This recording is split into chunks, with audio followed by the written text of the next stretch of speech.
مع لاشي سعودي ما كيدير لابسابور دينيرجي ديال الماسا دامات. لابسابور دينيرجي هو الماسا دامات، هي ديك الكميميسه اللي كتكون في الظهر مع اللونج ومع الكروشي. هذيك كتكون خشيه في واحد لونفولو، بغض النظر على القهوه اللي خصها تحترم هي التيغوندير، يعني خص تكون لا هوتور اكثر من 6 متر، لا هوتور العلو خص يكون اكثر من 6 متر. واحد الحاجه سميتها عاوتاني فاكتور دو شوت، يعني ان بوان دونكراج كتكون في اعلى نقطه من الراس. بغض النظر حنا بغينا نعرفوا غير داك لابسابور دينيرجي ما كيتحل. اش كيدير؟ ما كيتحل، كيمص ديك الطيحه، الجهد ديال الطيحه، حيت كيكونوا ضد الجاذبيه.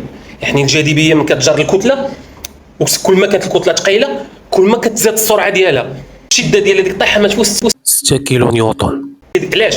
باش اول حاجه بنادم ما يضررش في العمود الفقري ديالو كولون فيرتيبرال، حيت مع الجهده مع النطره يقدر يطردق لي العمود الفقري. هو مكونتروليك شادك وكتحل عقده بعقده ولا تنيه بتنيه، كتمص الجهد ديال الطيحه، كتيكيليبري باش ما يوقعش لك مشاكل وما طيحش كتلعب كتبالونسي.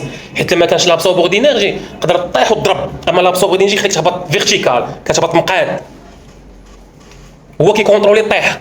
متفقين؟ تنعطيو ديك الشده اللي يقدر يستحمل، ما خصوش يفوتها باش ما يبقاش لنا اضرار صحيه على المستوى. بحال ان الكولون فيرتيبرال العمود الفقري ديالك انه يتضرر، لا تقطع ولا طحتي صافي خصو يتحيد، خصو يتجا واحد اخر، نجيبو ابسابور واحد اخر. شي لونفولوب ديال لابسابور غير لا تشق ما بقاش خدام.